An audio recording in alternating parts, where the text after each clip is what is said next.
Radio Shanghai.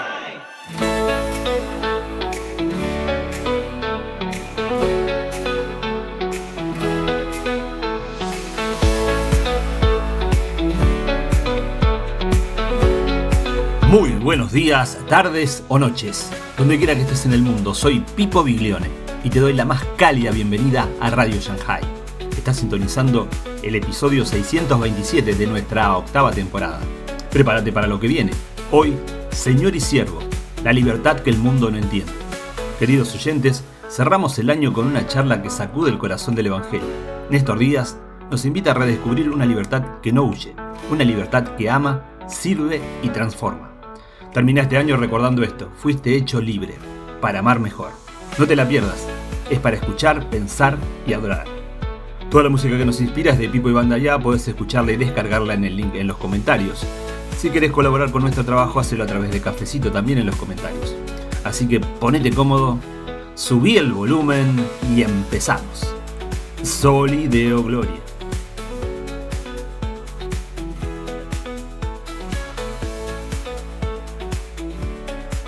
Hoy, como es un live técnicamente de bienvenida, quiero referirme a una instrucción muy importante que sé que va a ser de mucha bendición para muchos de ustedes.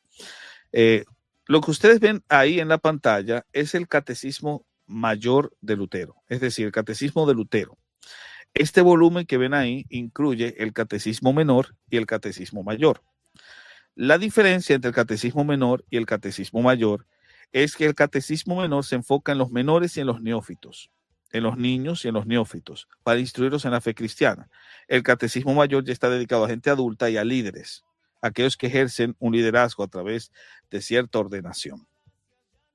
Este Catecismo Mayor de Lutero y el Catecismo Menor son dos recursos imprescindibles que contienen lo que los luteranos creen. Pero los catecismos no solamente están limitados a los luteranos. Los catecismos pueden tener aplicaciones directamente a otras denominaciones como tal, y ha sido siempre así. ¿Por qué? Porque los recursos que contiene son genéricos y son esenciales para nuestra fe.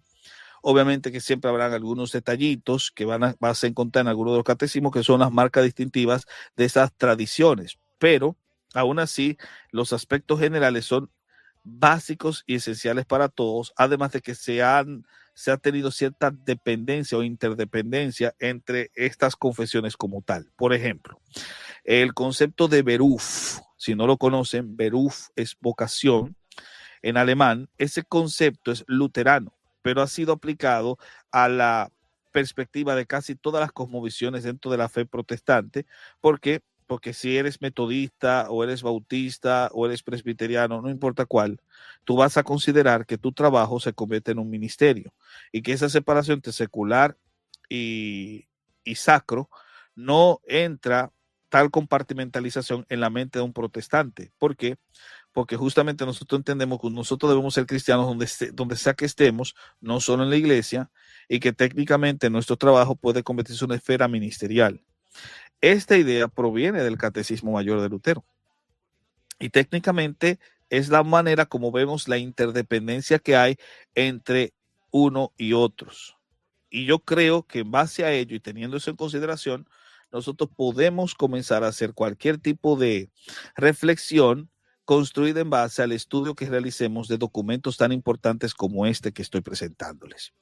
Pues bien, el trasfondo detrás del catecismo permite la utilización por parte de cualquier tradición reformada. En 1529, me parece, fue cuando fue publicado, y fue publicado después de que Lutero hiciese una visita pastoral a distintas comunidades eclesiales en su diócesis, por utilizar ese término.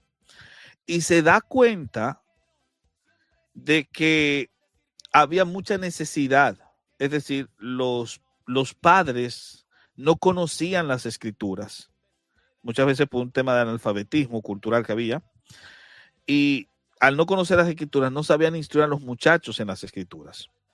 Los sacerdotes tampoco, o sea, los pastores que servían en este caso tampoco tenían esa instrucción, por lo cual Lutero, con un celo pastoral, decide escribir este catecismo para instruir a los menores y a los mayores, con el fin de que se pudiesen educar, lo que aceleró el proceso de alfabetización en las comunidades en las cuales Lutero hacía su trabajo pastoral, y esto involucró al padre de familia en el proceso de instruir a sus hijos en la fe, que era lo que Lutero enseñaba.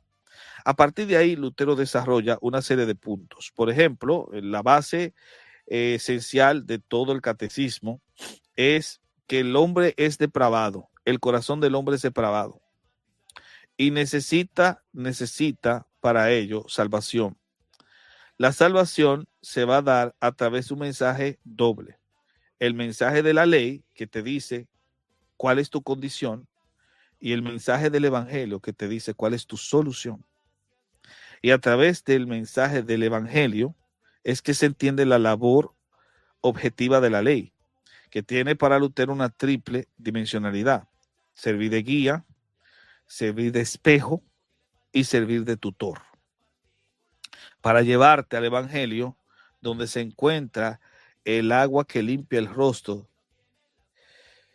El espejo de la ley te enseña el rostro ensuciado, el rostro lleno de lodo, y te lleva al evangelio para que el agua del evangelio te limpie. La ley no te puede salvar, pero te puede llevar a donde el que te puede salvar. Esa sería más o menos la esencia. A partir de ahí, entonces, hace una construcción de la vida cristiana. Primero, a través de lo que el cristiano debe conocer en cuanto a su fe, el credo, y hace una explicación del credo. Luego, lo que el cristiano debe saber en cuanto a su accionar, la ley, y ahí presenta una segmentación de los 10 mandamientos. Y finalmente, en cuanto a cómo el cristiano debe vivir su vida devocional, el Padre Nuestro, y hace una explicación del Padre Nuestro. Después entra en lo que tiene que ver con la vinculación eclesial a través de la sacramentología, una explicación muy interesante sobre el bautismo, sobre la cena del Señor y, lo más importante, sobre la confesión, que para Lutero no es una confesión auricular allí en un confesionario con un sacerdote que muchas veces sirve de chivato del gobierno, sino a través de la confesión pública, que es un ejercicio, una práctica muy interesante que incluso la vas a encontrar en la sacramentología de los albigenses, que aunque muchos entienden que son herejes como tal, y obviamente los albigenses tienen unas ideas medio trasnochadas, sin embargo es interesante que en la sacramentología albigense, mucha gente no sabe que los cátaros tenían sacramentología, se incluye lo que se conoce como el consolamentum, que es como el sacramento mayor que tenían los albigenses, y del consolamentum existía otro que era el de la confesión, y se hacía confesión pública de los pecados en las asambleas albigenses, cosa que mucha gente no sabe. Con esto menciono que la sacramentología como tal, en base a una confesión pública, es una experiencia muy antigua, posiblemente procede incluso de los apóstoles. Y esta idea es vital para las comunidades eclesiales que a veces se privan de ello. Esto es lo que va más o menos a mencionar. Sin embargo, hay una cápita importante en el que Lutero, dentro del Catecismo Mayor, desarrolla una noción que es sorprendentemente increíble. Y tiene que ver con algo que ya había retratado en un libro sobre la libertad cristiana. Un libro muy interesante que Lutero escribió, que me imagino que muchos de ustedes habrán leído sobre ese tratado. Es un tratado poderosísimo sobre la libertad cristiana que va a tener su reflejo justamente en la ética del amor que Lutero presenta en este libro de libertad cristiana. Y la idea es que la ética cristiana descansa sobre la libertad del cristiano, pero que la libertad del cristiano no es sinónimo de libertinaje. Y es en ese punto donde Lutero va a presentar una paradoja que realmente nos conmueve a todos. La paradoja, señores, del Evangelio, que descansa en un texto bíblico poderosísimo que es Gálatas 5:6. La libertad que opera por el amor. Entonces, a partir de una noción tan interesante como esta, es que nosotros podemos comenzar a desgranar esta idea importantísima y como esta paradoja que solo el Evangelio puede explicar, nos presenta la imagen de la libertad que se arrodilla por amor es donde comienza el razonamiento de Martín Lutero para explicar cómo el cristiano, cómo usted y yo debemos vivir nuestra libertad. Y les voy a decir algo. Martín Lutero lanzó al mundo una bomba teológica que se disfrazó de frase sencilla. La bomba era: el cristiano es señor libre de todos y no está sujeto a nadie, pero el cristiano es siervo de todos y está sujeto a todos. La idea de que el cristiano, por ser libre, es señor, pero por amor es siervo. Eres libre, pero tu libertad se limita por el amor. Eres libre en Cristo, pero tu libertad no puede destruir la conciencia del otro, que es un pensamiento muy paulino. Por lo cual, cuando Lutero dice el cristiano es señor de todos a causa de la libertad, pero siervo de todos a causa del amor, ha presentado una paradoja que solo el evangelio puede explicar. Por eso este video se llama Siervo y Señor, o Señor y Siervo. Lo que parecía un absurdo lógico, por cierto, se convirtió, señores, en la columna vertebral de la ética protestante. ¿Cómo puede ser señor y al mismo tiempo ser siervo? ¿Cómo puede ser libre y al mismo tiempo ser esclavo? Porque si algo hace el evangelio, es romper nuestras categorías hasta dejarnos sin más opción que adorar. ¿Cómo puede ser libre quien sirve? ¿Cómo puede ser señor quien se entrega? ¿Cómo puede la gracia que nos desata también hacernos capaces de atarnos voluntariamente al prójimo? ¿Lo entienden? Esta paradoja no cabe en el pensamiento humano natural. No, solo el evangelio, ese anuncio escandaloso de que somos justificados sin obras, sin méritos, sin pretensiones, puede producir un corazón tan libre como para dejar de pensar en sí mismo, y tan amado como para empezar a amar de verdad. La imagen detrás de esto, sin duda alguna, procede de una historia que escuché hace mucho tiempo cuando era jovencito, porque sigo siendo joven todavía, pero cuando era jovencito. Es la historia del esclavo. No sé si la han escuchado. Un negro que fue arrancado de su propia tribu por parte de unos esclavistas, mercaderes de esclavos, que los venden a los europeos que estaban en la costa de Marfil y se los entregan directamente ahí en Sierra de León, si mal no me acuerdo, a estos negreros que lo trasladaban al continente americano para venderlos en las plazas. Pues bien, este pobre diablo, lo arrancaron de su tierra natal y lo fueron a vender en un territorio ajeno. Y el hombre estaba tan angustiado de la condición que le esperaba. Después de haber corrido libre por los campos en las sierras africanas, ahora tenía que trabajar en un campo de caña de azúcar, trabajando en un ingenio azucarero para los malvados españoles que habían establecido ingenios en la colonia de la Española. Y allí estaba este hombre, totalmente desesperado de su suerte, resignado tras haber luchado en contra de que le apresasen, tras haber forcejeado contra sus captores, ahora está allí, cargado de cadenas, encadenado a causa de la terrible condición en la que se encuentra. Y pasa un hombre blanco, lo ve y lo compra. Y después que le entregan el documento de compra y al esclavo cargado de cadenas, ¿saben lo que hace el tipo?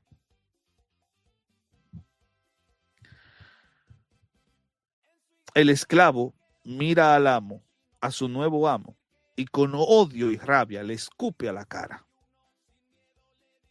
Y después de escupirlo en la cara, escupe al suelo. El nuevo amo saca un pañuelo, se limpia el escupitajo de la cara, le entrega un papel firmado y le dice: mi querido amigo, eres libre. Le sueltan las cadenas y le dice: ten este papel que es el comprobante de tu libertad y vete. Porque yo no te compré para hacerte mi esclavo. Yo te compré para que fueses libre. ¿Saben qué ocurrió? Sé que muchos han escuchado esa historia. El tipo cayó de rodillas, escuchen bien, el negro cae de rodillas. y con lágrimas en los ojos le dice: Señor,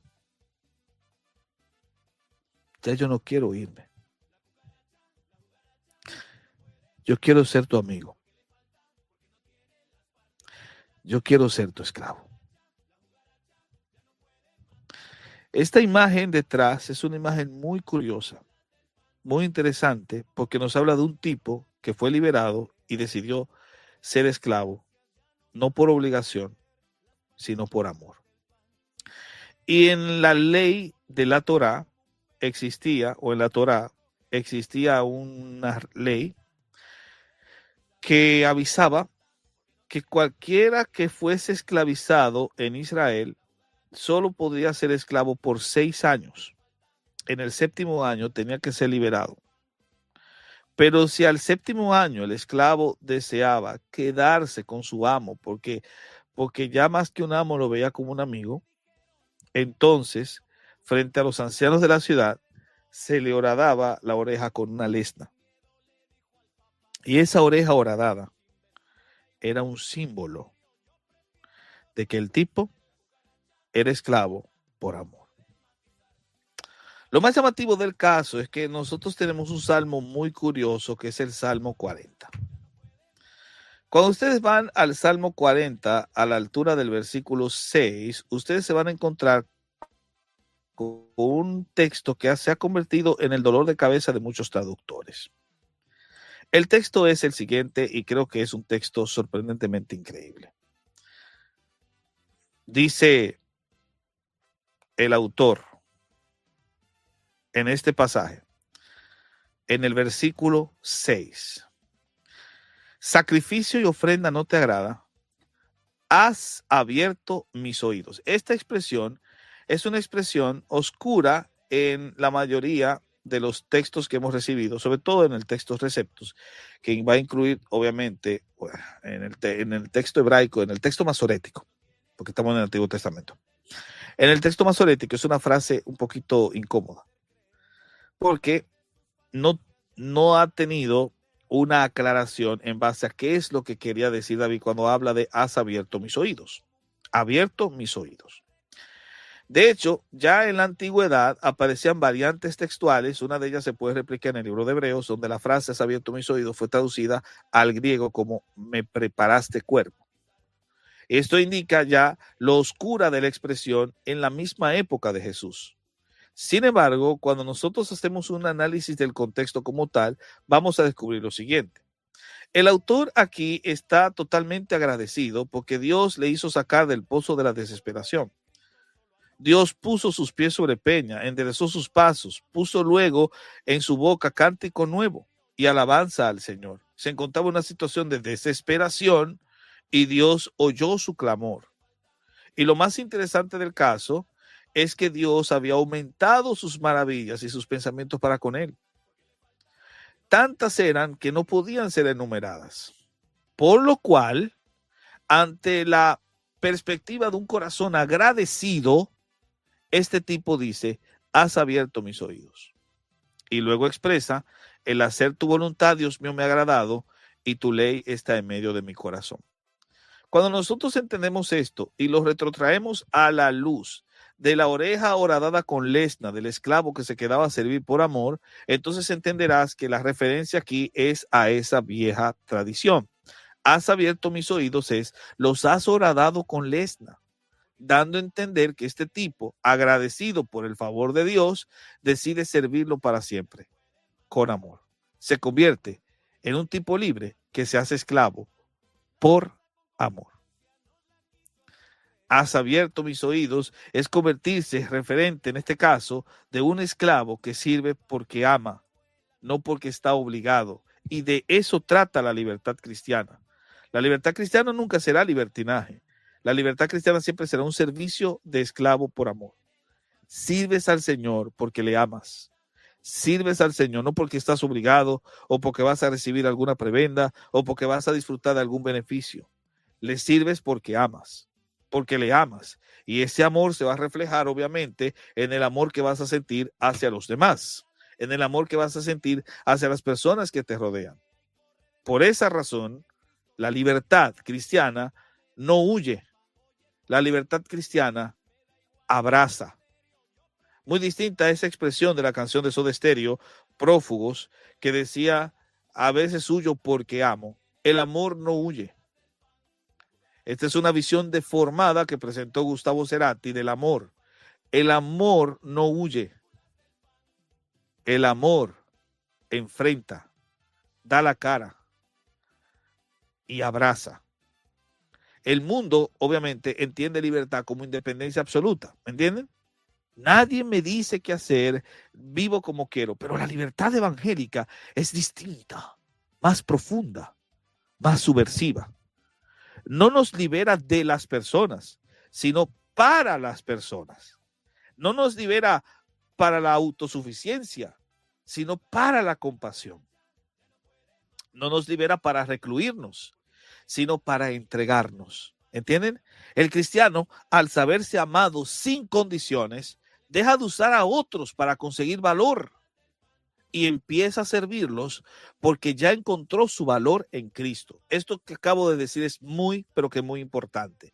Muchas veces nosotros buscamos el valor en la aprobación de los demás, en la aprobación de los amigos, en el apoyo que recibamos, en la pareja, en lo que sea.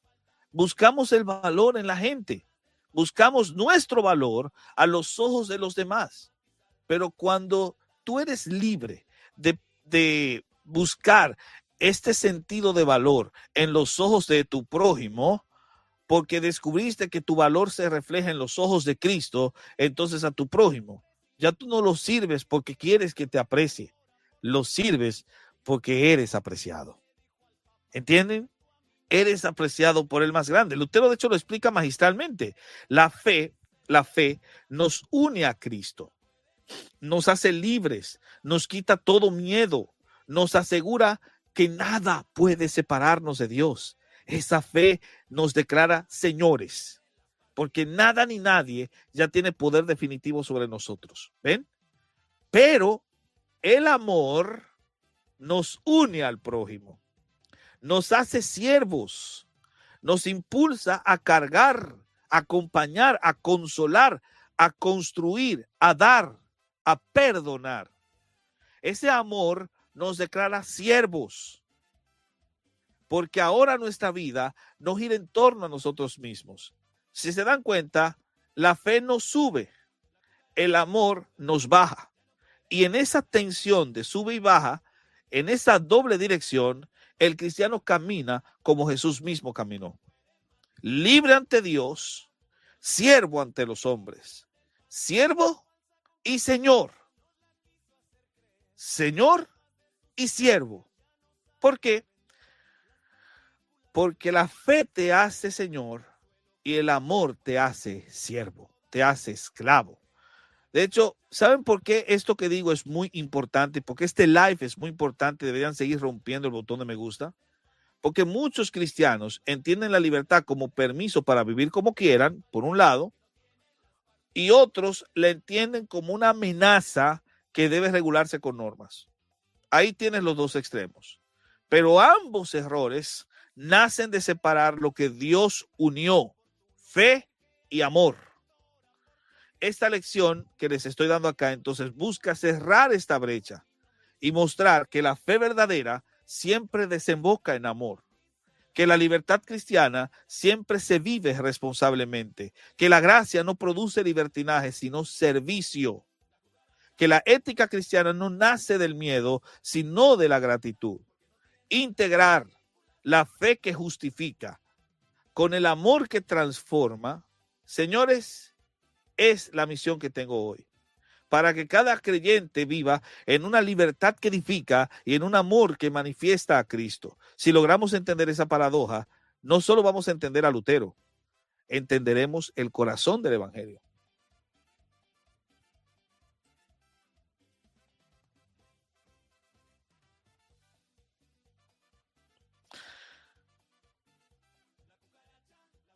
Creo que estamos claro. Ahora, este punto del corazón del evangelio me lleva a un elemento interesante. De hecho, quiero ver si puedo destacar 3 puntos acá que estuve tratándolos con los estudiantes del Instituto Alpizar. Es el primer punto, la fe sin obras versus la fe que obra por el amor. Y aquí tomo a Gálatas 5:6. La fe que obra por el amor. Lo segundo que quiero hacer es hablar de la justicia, de la libertad evangélica y la responsabilidad. Y finalmente quiero tratar el tema de la justicia social, la compasión cristiana, desde los ojos del Catecismo Mayor de Lutero. ¿Se entiende? Eso es lo que quiero hacer con ustedes en este momento. Entonces voy a comenzar con el primer punto, que es el de la fe sin obras o la fe que obra por el amor. Hay un pasaje en Gálatas capítulo 5, versículo 6, que es hermosísimo. Gálatas 5 es un pasaje glorioso.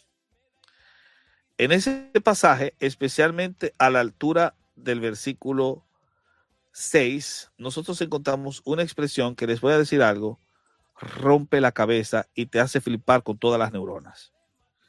Es este pasaje. Porque en Cristo Jesús, ni la circuncisión vale algo, ni la incircuncisión, sino, escuchen, la fe que obra por el amor. Presten atención a esto. El apóstol Pablo, les voy a decir algo, no era un poeta sentimental. Pero cuando él escribe este texto, deja caer una de las líneas más contundentes de toda su teología. Lo que vale es la fe que obra por el amor. No el ritual, papista que me escuchas. No el mérito, pelagiano que me escuchas. No la circuncisión. No el currículum espiritual, no las obras que buscan impresionar. Lo que vale es la fe, y la fe que vale obra por el amor. Y aquí ocurre el milagro del evangelio. Pablo no está añadiendo una obra a la fe. Él está describiendo la naturaleza misma de la fe viva. ¿Entienden? Los reformadores, de hecho, lo comprendieron muy bien al apóstol Pablo.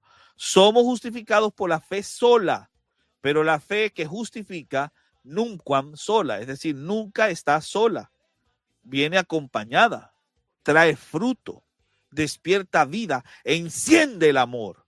Una fe sin amor es como un árbol sin hojas, sin olor, sin sombra, sin aves que vuelen en él. Es un tronco seco. Una fe sin amor es como un cuerpo sin respiración, es un cadáver teológico. Una fe sin amor quizá te repite versículos, te los revolea, pero no conoce al Cristo del Evangelio. La fe verdadera va a mirar a Cristo y al mirarlo, algo ocurre. Yo les pregunto, ¿por qué la fe produce amor? Y la respuesta es muy sencilla, porque la fe no es una idea, es un encuentro. Cuando ves al Hijo de Dios entregándose por ti, el egoísmo empieza a derrumbarse.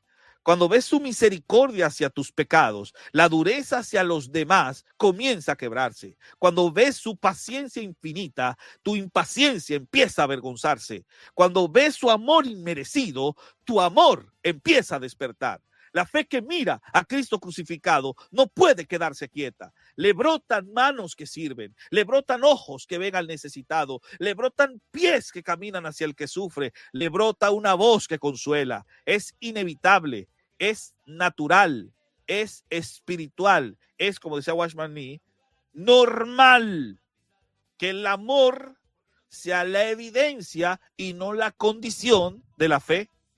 Pablo no está diciendo en este texto, sean amorosos para ser aceptados por Dios, no. Está diciendo, porque ya son aceptados, pueden amar. La fe que Dios da es la que produce el amor que Dios sostiene.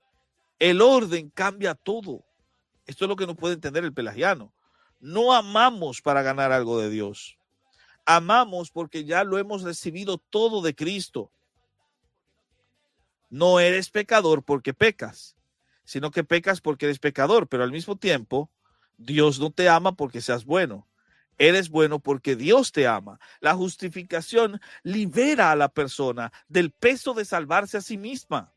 Y cuando uno ya no vive obsesionado con su propio desempeño espiritual, queda libre para mirar al otro con compasión. Y ¿saben algo? La fe viva produce amores que humanamente serán imposibles. Amor al prójimo, incluso cuando no agradece. Amor al enemigo, incluso cuando hiere. Amor al pobre, incluso cuando no te puede dar nada a cambio. amor al hermano difícil, incluso cuando nos cansa, amor al injusto, incluso cuando merece juicio, pero necesita misericordia. ¿Es esto natural? No. ¿Es humano? Tampoco. Es sobrenatural. ¿Entienden? Es el fruto de la fe viva, la fe que Pablo defiende y que Lutero predicó. La verdadera libertad cristiana entonces comienza cuando dejamos de obsesionarnos con nuestra propia salvación, con nuestro propio esfuerzo, mérito o vergüenza. La justificación por la fe cambia, señores, el centro de gravedad. Ya no gira en torno a mí. Ahora gira en torno a Cristo y desde Cristo a mi prójimo. Esa libertad es el milagro que desata el amor. El cristiano ya no ama para ser salvo. Ya no ama para demostrar algo. Ya no ama para sentirse útil. Ama porque fue amado. Él nos amó primero. Recuérdenlo. Sirve porque fue servido. Da porque recibió. Así, la fe viva se convierte en la fuerza secreta que empuja el amor cristiano en el mundo. Simple. Ahora, esto me lleva al segundo punto, el tema de la responsabilidad en la libertad evangélica, porque no todo me es permitido si el amor sale herido. Si hay una palabra que el mundo moderno ha secuestrado, ha vaciado y manipulado, es esta: libertad. Para muchos, libertad significa hacer lo que quiero, cuando quiero, como quiero, sin preguntas y sin consecuencias. Una especie de yo soy mi propio Dios, disfrazado de autenticidad. Pero la libertad que Cristo trae es de otra naturaleza, es más alta, más limpia, más profunda, más exigente y a la vez infinitamente más hermosa. De hecho, Pablo lo deja claro. Si ustedes van al versículo 13, dice: porque vosotros, hermanos, a libertad fuisteis llamados, solamente que no uséis la libertad como ocasión para la carne, sino servíos por amor los unos a los otros. Poderoso, ¿sí? El evangelio no produce rebeldes, produce libres. Y la diferencia es enorme. El rebelde hace lo que quiere sin pensar, pero el libre en Cristo hace lo que ama. Y lo que ama es lo que edifica. La libertad evangélica no dice, nadie me dice qué hacer. La libertad evangélica dice, Cristo me liberó para hacer lo que realmente es bueno, lo que realmente ama, lo que realmente sirve. Así, la libertad cristiana va a tener una brújula: el amor. El cristiano verdaderamente libre no se pregunta, ¿hasta dónde puedo yo llegar sin pecar? No se hace esa pregunta. Esa es la pregunta del religioso que quiere negociar con la carne. El cristiano libre se pregunta, ¿qué puedo hacer para levantar, proteger, edificar y cuidar al otro? El amor reemplaza el miedo como motor ético. No obedezco porque temo castigo, obedezco porque amo. No obedezco porque me darás recompensa, obedezco porque amo. No me mueve, oh Dios, el cielo que me tienes prometido, ni me mueve el infierno tan temido para dejar por eso de ofenderte. Muéveme, oh Dios, muéveme el verte clavado en esa cruz y escarnecido. Muéveme ver tu cuerpo tan herido. Muévanme tus afrentas y tu muerte. No me tienes que dar porque te quiera, porque si lo que espero no esperara, lo mismo que te quiero, te quisiera. Yo no renuncio por culpa, renuncio por compasión. No disciplino mi carne por obligación, la disciplino porque quiero que Cristo brille en mí. Por eso Pablo dice en el famoso pasaje de 1 Corintios 23, todo me es lícito, pero no todo conviene. Todo me es lícito, pero no todo edifica. Todo me es lícito, pero yo no me dejaré dominar por ninguna. ¿Qué frases tan explosivas, eh? Sí, hay libertad. Sí, la vida cristiana no es una jaula de reglas. Sí, en Cristo no hay condenación. Pero esa libertad no es para mí, es para amar mejor. El cristiano maduro es el que sabe que la libertad no es un arma para exigir, es una herramienta para edificar. La libertad no es un pretexto para hacer daño, es un impulso para hacer el bien. La libertad no es un escudo para justificar caprichos, es un puente para acercarme al prójimo.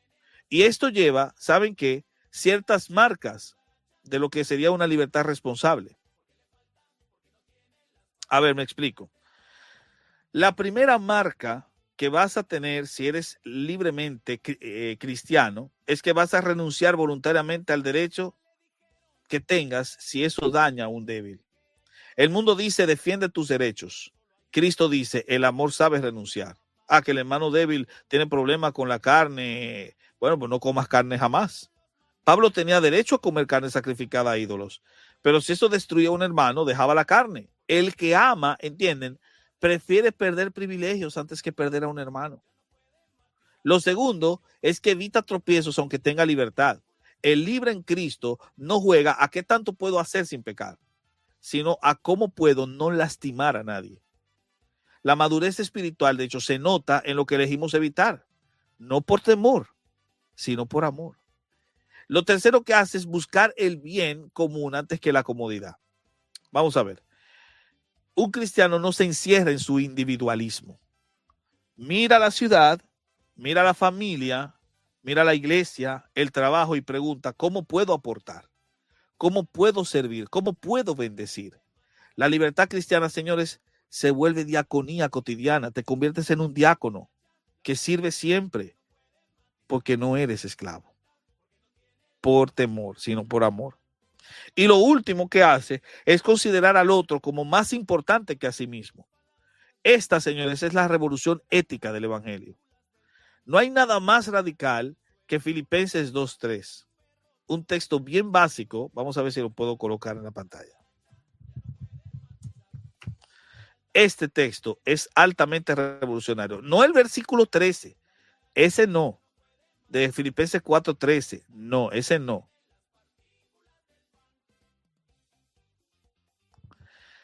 Lo que realmente es altamente revolucionario es cuando tú escuchas al apóstol Pablo decir directamente algo tan precioso como esto.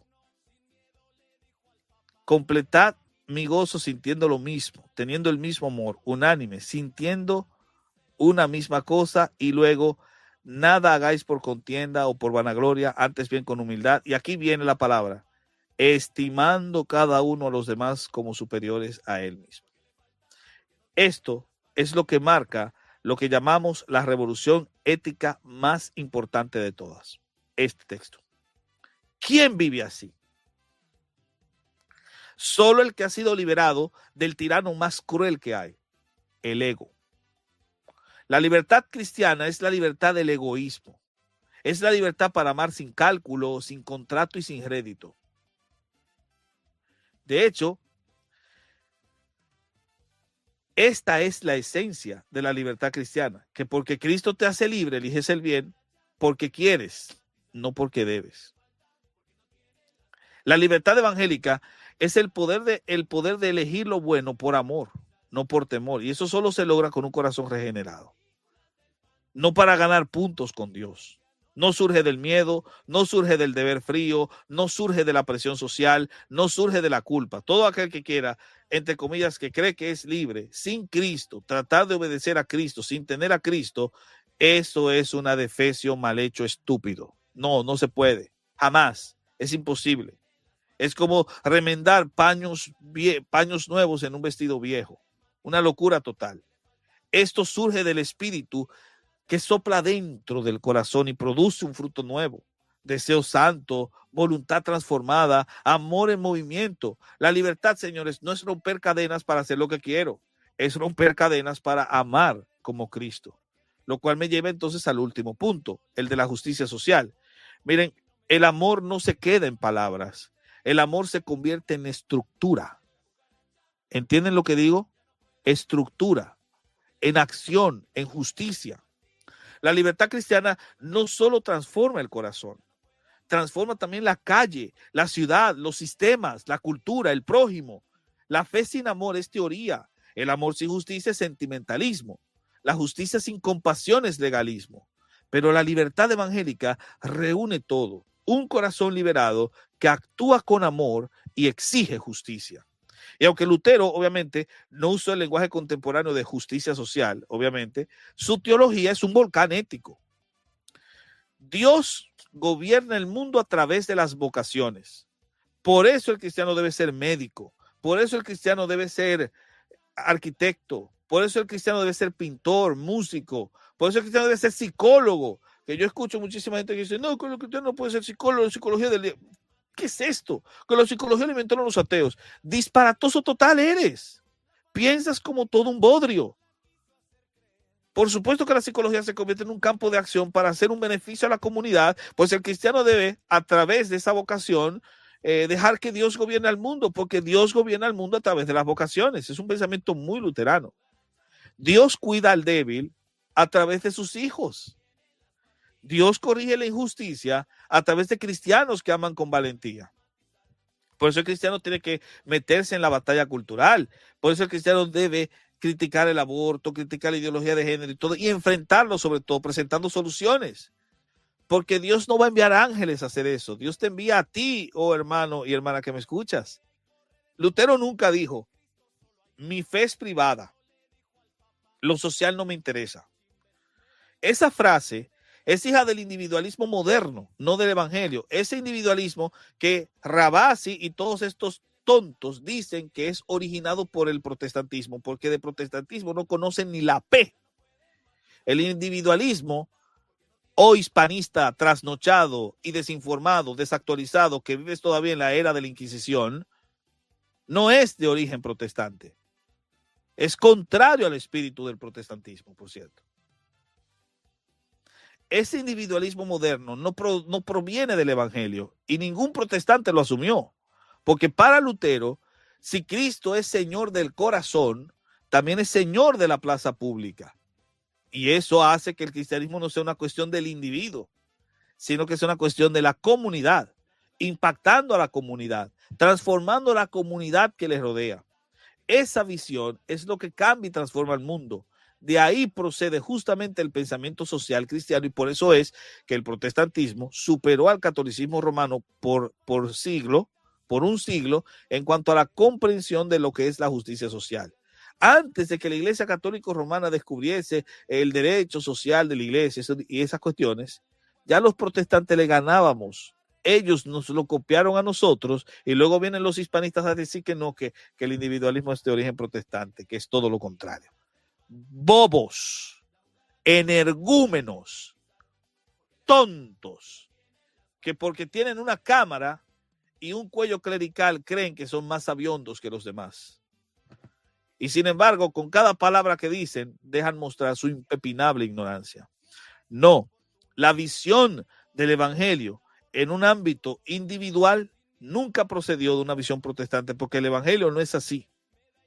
Procede justamente del pensamiento cristiano que sostiene que el Señor del corazón es Señor de la plaza pública. Y por eso Wesley decía, mi parroquia es el mundo. ¿Entienden?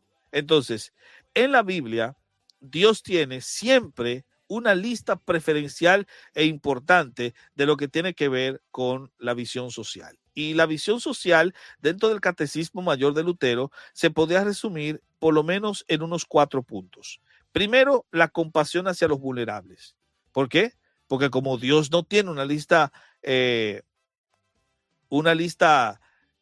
preferencial en cuanto a condición social, sino en cuanto a la necesidad, los huérfanos, las viudas, los pobres y los extranjeros siempre van a ser mencionados como preferentes dentro de esa lista de Dios. Es decir, ¿Dios tiene una lista preferencial? Sí. Pero preferencial en cuanto a la ayuda que nosotros debemos brindar. Antes de ayudar a un tío rico, tienes que ayudar a un huérfano. Antes que ayudar a una mujer que tiene un buen trabajo, ayúdate a una viuda que no tiene nada. Antes de proveerle a un tipo que tiene muchos recursos, proveerle a aquel que no tiene. Ven, a eso me refiero con esa lista preferencial. Los vulnerables de cada época están ahí y el cristiano libre no va a mirar hacia otro lado. No va a espiritualizar el dolor ajeno. No dice, oraré por ti mientras pasa de largo. El cristiano libre abre la mano, abre la casa, abre el bolsillo, abre el corazón. La compasión es un sentimiento, es una fidelidad al Dios que se inclinó primero hacia nosotros. Lo segundo que hace es denunciar el abuso, porque el amor odia el mal. No se resigna ante la corrupción, la explotación o la manipulación, Si el abuso es económico, el amor lo expone. Si el abuso es político, el amor lo confronta. Si el abuso es religioso, el amor lo demuestra. Por eso no me sorprende que sea un pastor luterano llamado Dietrich Bonhoeffer quien diga que en toda la ética de Bonhoeffer, la ética del seguimiento, se resuma en estos 4 puntos. El cristiano tiene una responsabilidad, primero con Dios a quien sirve, segundo con el prójimo a quien ama, tercero con la comunidad a quien ayuda y cuarto con el Estado a quien confronta. El cristiano libre no teme perder privilegios sociales, ya es libre en Cristo, ¿entienden? ¿Qué más puede perder? La denuncia no es activismo vacío, es obediencia a un Dios que odia la injusticia tanto como ama a las personas. Lo tercero es la defensa del oprimido. ¿Por qué defendemos al oprimido? No por ideologías, no por modas, no por posturas académicas. Lo hacemos porque cada ser humano, del migrante al preso, del anciano al niño, porta la imagen del Dios que nos creó. Defenderlo, señores, es honrar a su creador. Callar cuando son aplastados es profanación. La libertad cristiana entonces se vuelve escudo para el que no tiene voz y se vuelve voz para el que no tiene escudo. Y eso me lleva al último punto, la generosidad radical. Cuando Cristo libera a alguien del poder del pecado, también lo libera del poder del dinero. El cristiano libre ya no acumula para protegerse, da para bendecir. El mundo dice, cuida lo tuyo. Cristo dice, Dios cuidó de ti. Ahora cuida tú de los demás. La generosidad se convierte en liturgia invisible, un acto de adoración tan santo como una oración o como una canción. Así que, visto desde esa perspectiva, el cristiano siempre va a entender que la ciudad también es misión, que cada decisión ética, cada gesto de bondad, cada labor honesta es un ladrillo en la reconstrucción de un mundo que está roto.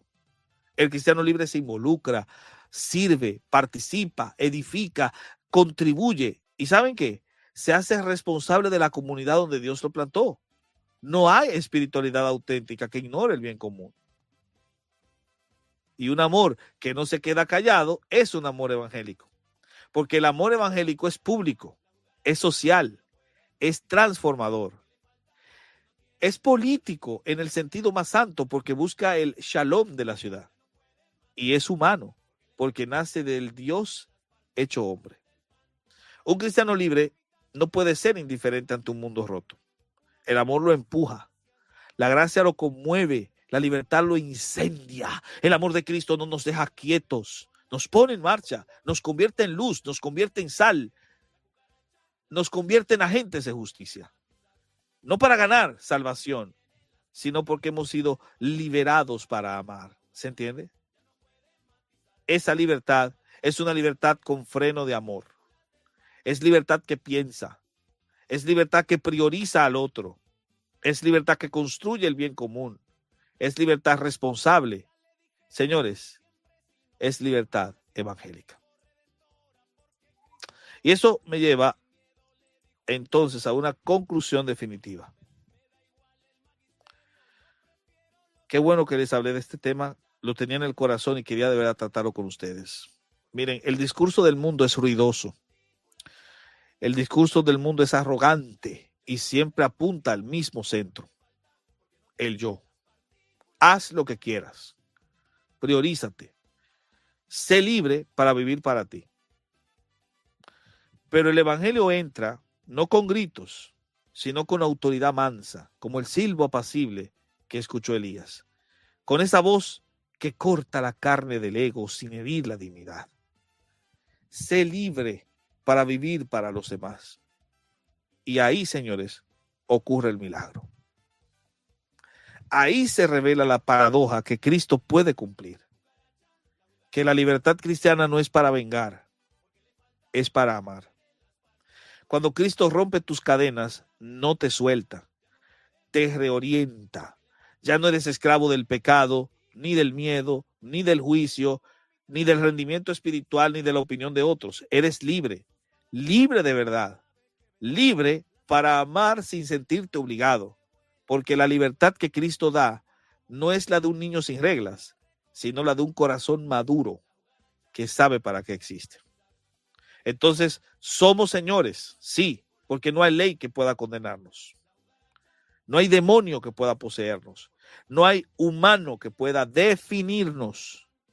Somos de Cristo. Su justicia es la nuestra. Su libertad es la nuestra.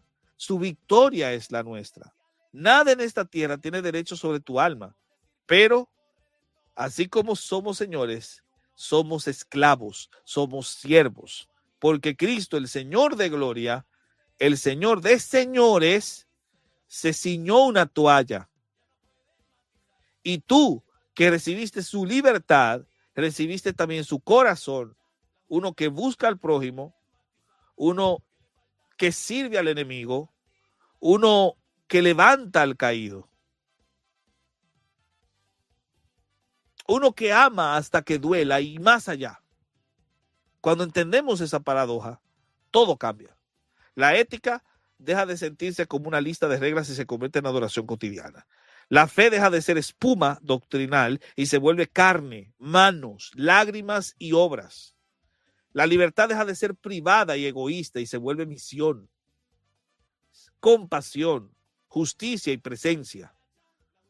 Y esto obviamente anulando el disparate de Ravasi de que el individualismo de origen protestante, cuando el individualismo es una negación de la misión. Sí, el budismo es individualista. Por eso no hay misioneros budistas. El cristianismo es en sí misionero, lo cual es imposible que sea individual. Y eso hace la libertad cristiana. El cristiano deja de ser un consumidor de gracia y se convierte en las manos de Cristo para su prójimo. Esa es la libertad que cambia el mundo. No la libertad del individualismo, no la libertad del capricho, no la libertad del ego disfrazado de autenticidad, sino la libertad que ama, la libertad que construye, que sacrifica, que abre caminos donde antes solo había abismos. La libertad que hace visible al reino. Invisible, pero real. Silencioso, pero imparable. Y todo esto se va a resumir, como les dije, en esta joya del Evangelio.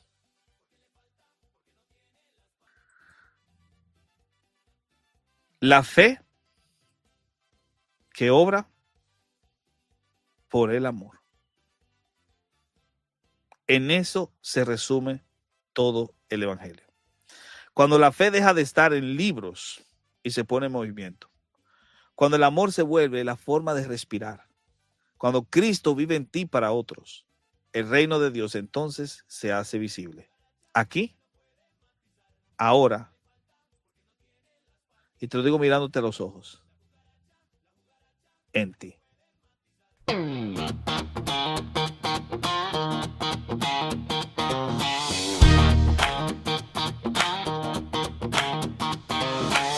Castillo fuerte es nuestro Dios, defensa y buen escudo,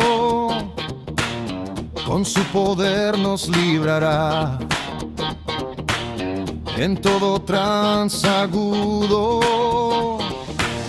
Con furia y con afán, acósanos Satán, de astutas malas artes, tiene mucho dominio, no puede hacernos daño, si somos llamados.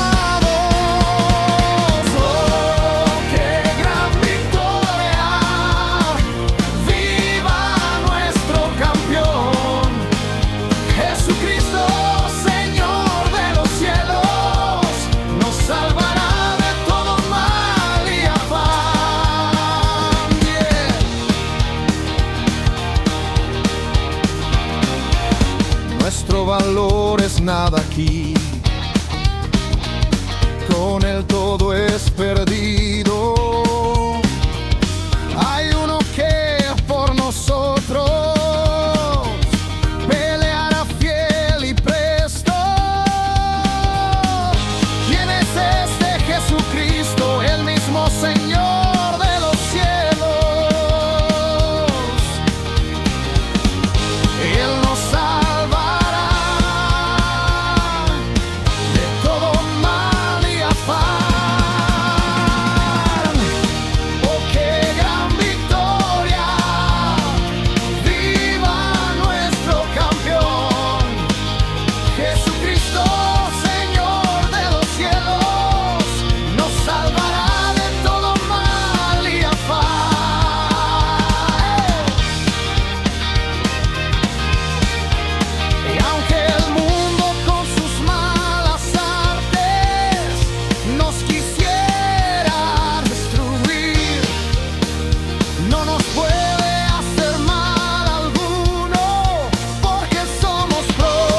Gracias por acompañarnos en este episodio de Radio Shanghai.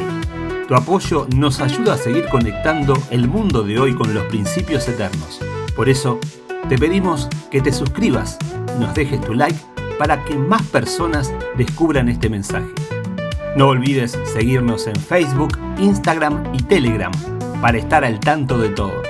Te esperamos, Dios mediante, en nuestro próximo episodio. Que Dios te bendiga.